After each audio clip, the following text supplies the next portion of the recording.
Good afternoon. I am Andrea Chisholm with the Midday News. A special welcome if you're watching on onespotmedia.com.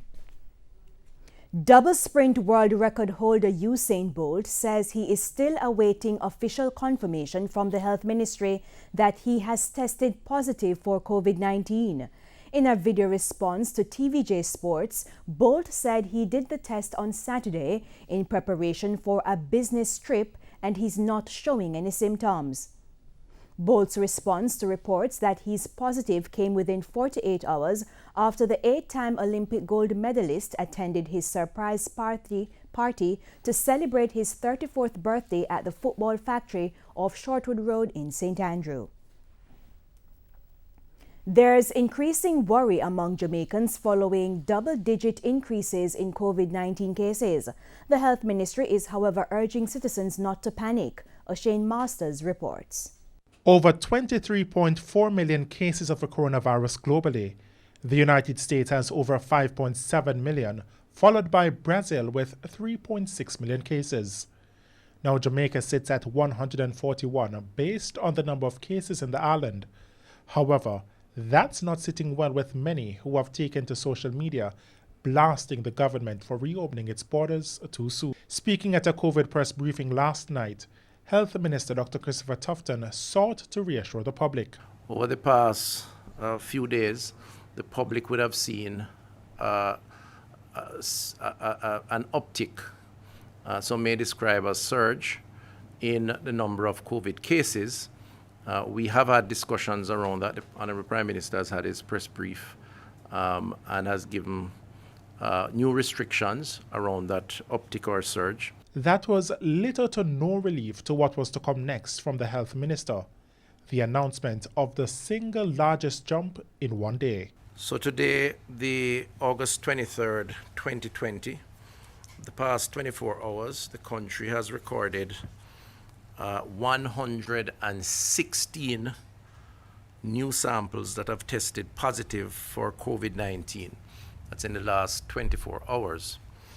The total number of confirmed COVID-19 cases in Jamaica is now 1,529. The newly confirmed cases are 68 females and 48 males with ages ranging from 17 to 85 years. Of those numbers, 51 of the cases are from Kingston and St. Andrew and 10 are from St. Thomas. In relation to Kingston and St. Andrew, questions have been swirling as to why there has not been a lockdown of the parish similar to that of St. Catherine on April 15. The parish was placed on a 24-hour curfew due to a cluster of cases from the Alarica call centre in Portmore. But for Kingston and St. Andrew, the case is different. Chief Medical Officer Dr. Jacqueline Besesa McKenzie explains. In terms of the cases that we have from Kingston and St. Andrew, yes, we do have 51 cases today.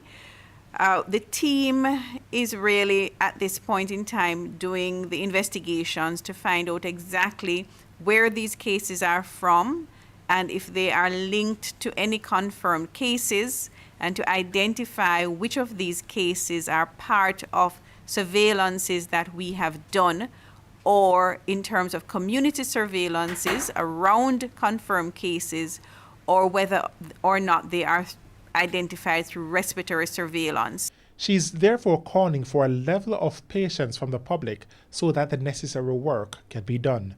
In the meantime, Dr. Tufton says his team will be reviewing the approach in how the information is disseminated to the public to ensure that unnecessary panic is not created. Usain Masters, TVJ News. Now, our first item of news was that double sprint world record holder Usain Bolt says he's still awaiting official confirmation from the health ministry that he has tested positive for COVID-19. And he gave a video response to TVJ Sports. Let's hear what he had to say. I did a test on Saturday to leave because I have work, trying to be responsible, so I'm going to stay in and stay from my friends. And also having no symptoms, so going to quarantine myself. and wait on the confirmation to see what is the protocol and how should I go about quarantining myself from the Ministry of Health. So until then, talk to all my friends and tell them that if they come in contact with me, should just to be safe, quarantine by yourself, and just to take it easy. And just to make people know, be safe out there. All right? Cool. Some local hoteliers are frustrated as they have been losing significant revenue due to a lag in the Health Ministry's approval process. According to the ministry, all residents of the United States, Brazil, Dominican Republic or Mexico who are 12 years of age or over with travel dates of August 20 or later will be required to obtain a PCR test. Those results should be uploaded to the Visit Jamaica website, which would be checked by local health professionals. However, due to a backlog, the hoteliers say they are losing those visitors to Mexico. Permanent Secretary in the Health Ministry Dunstan Bryan gave an update at last night's press briefing. We can report that there was a backlog of travel authorization for Friday and Saturday, the 21st and the 22nd. However, an intervention was made yesterday, given the large volume of persons that needed to be cleared from a health perspective. And we can report today that the backlog has been cleared and all persons who are scheduled to travel have been approved and vetted.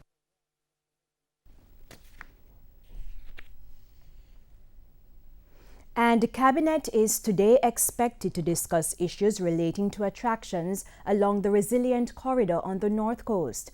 Health Minister Dr. Christopher Tufton made the disclosure last night. The operators of some of the attractions say they have spent millions in getting COVID-19 certified, but they are not being allowed to benefit because of government restrictions. With a little over a week to go, local government minister Desmond McKenzie announced that 17 beaches and 19 rivers will be closed for 2 weeks starting August 14. These include the popular Little Duns River Beach in Ocherius, the Spanish Bridge, and Reggae Falls in St. Thomas. Tropical storm Laura continues west-northwest over the far northern west of the Caribbean Sea. Maximum sustained winds is 60 miles per hour, but what are the implications for Jamaica?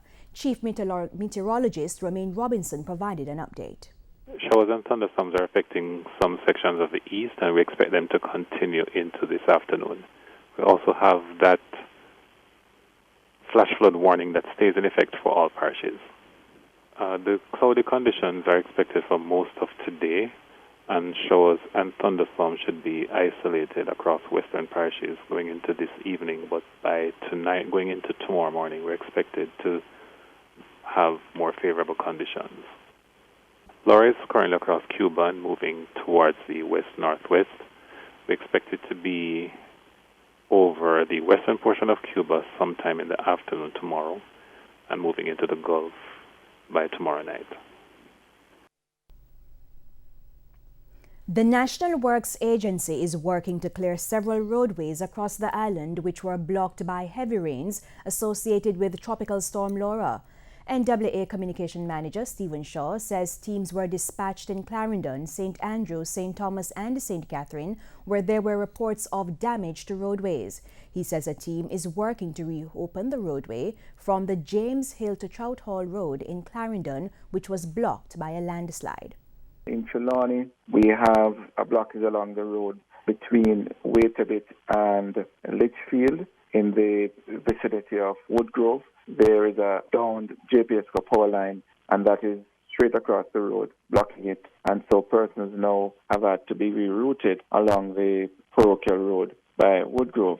In St. Andrew, we are treating with issues in the Gordon Town area, where we have had a blockage between Papine and Gordon Town. We also have several landslips along the road from Papine leading towards Hardware Gap or Red Light District, that is Newcastle Road. And it's time for a break here on the Midday News, but stay with us. We have many more stories when we return.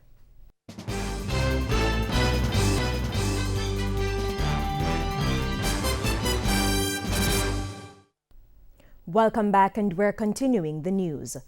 Tax Administration Jamaica TAJ says that its Kingston Revenue Service Center at King Street reopened this morning. Corporate Communications Officer at TAJ, Leighton Beckles, spoke with our news team. Now, persons are able to conduct their usual tax office business in terms of paying their fines, paying their fees, filing their returns, carrying out just about any transaction as they would at a tax office. And just to indicate that the corporate head office is still closed today. We expect it to reopen tomorrow as we continue the deep cleaning and sanitization activities, which were rescheduled and is being supervised by the Ministry of Health and Wellness. TAJ says it will continue to enforce its health and safety measures in keeping with public health and safety guidelines to support the government's efforts to contain the spread of the coronavirus.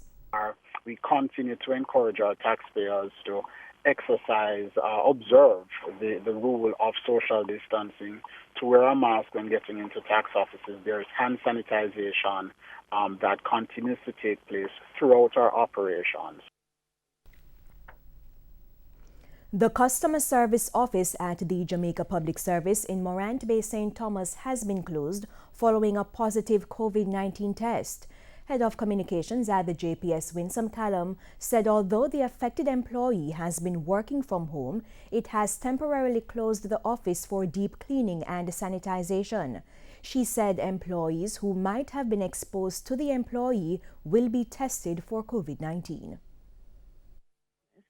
We have to undertake deep cleaning and sanitization, and the office will remain closed until it is assessed and approved for reopening by the ministry's team.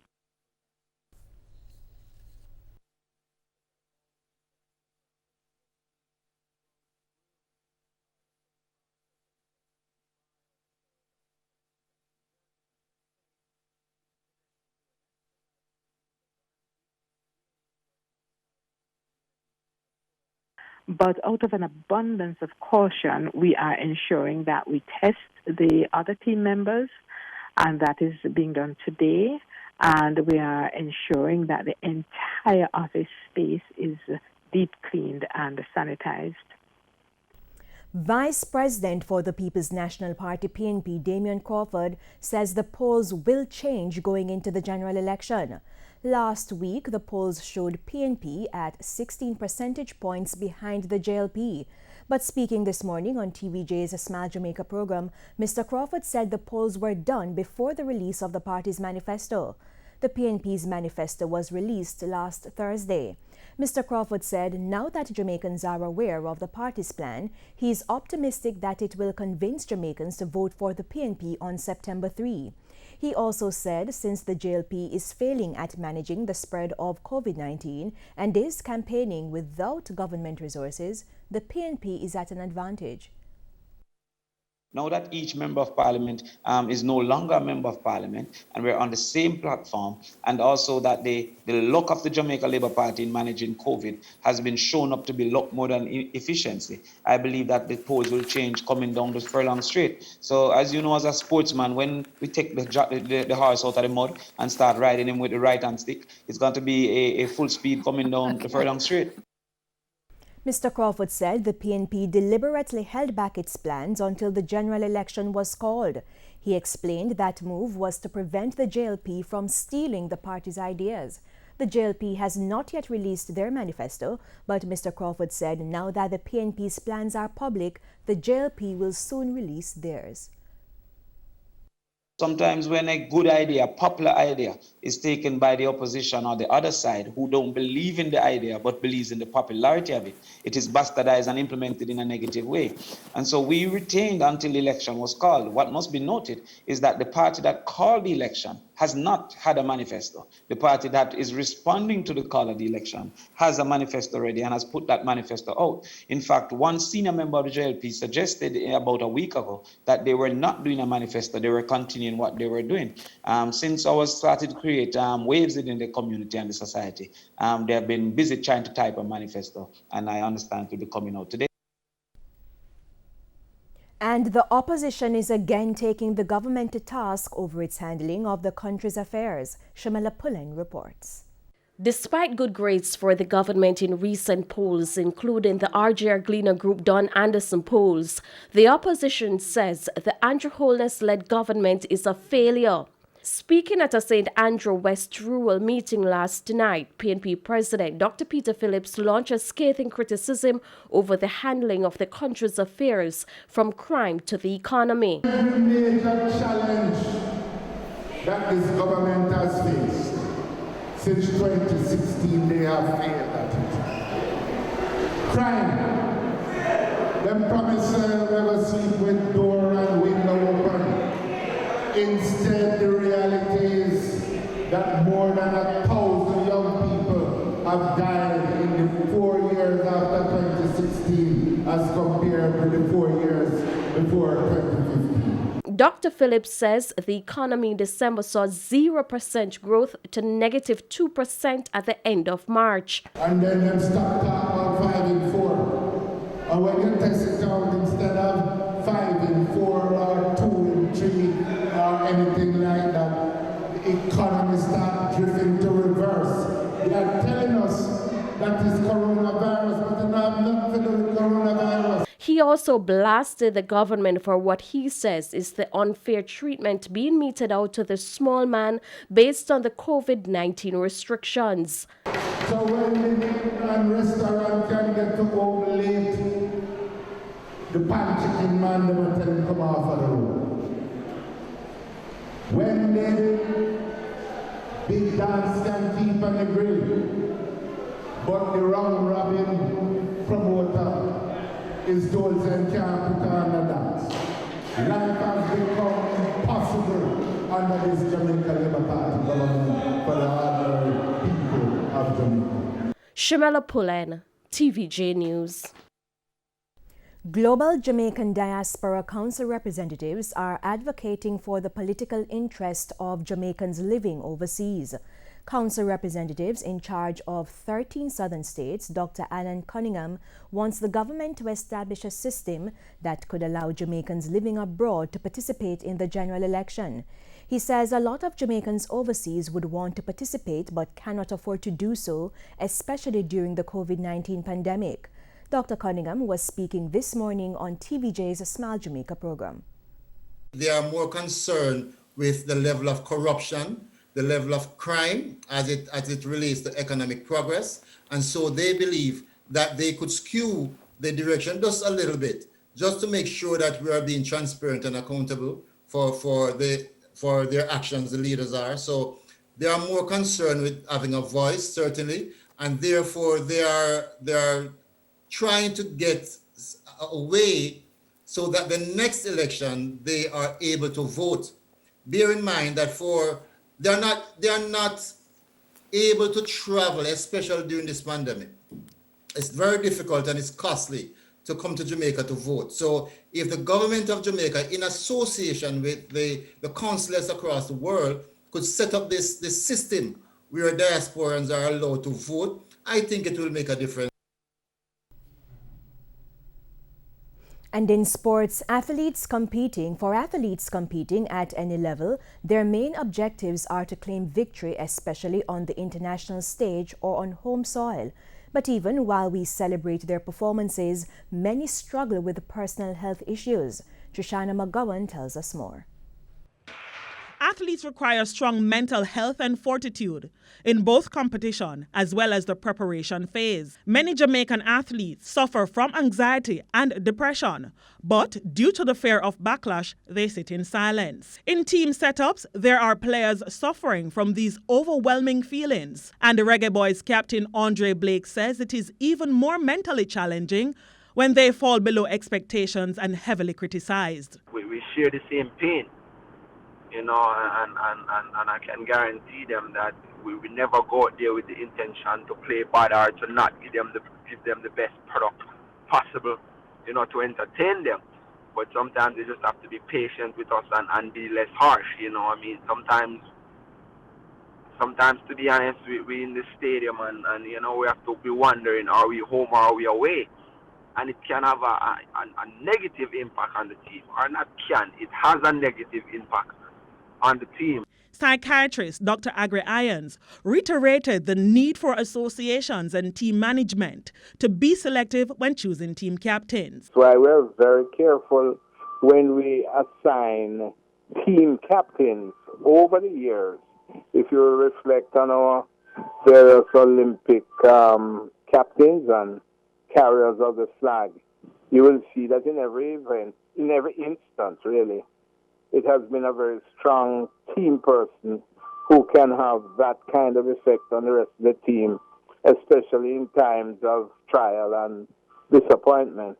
While it may not be a huge focus for many athletes and their handlers, what is for certain is that their mental state and preparedness in and out of competition should not be taken lightly, and that more is needed to help bring awareness to this sometimes taboo issue. Trishana McGowan, TVJ Sports. And that's the Midday News. I'm Andrea Chisholm. Join us at 7 for the Primetime News Package. On behalf of the news, sports and production teams, good afternoon.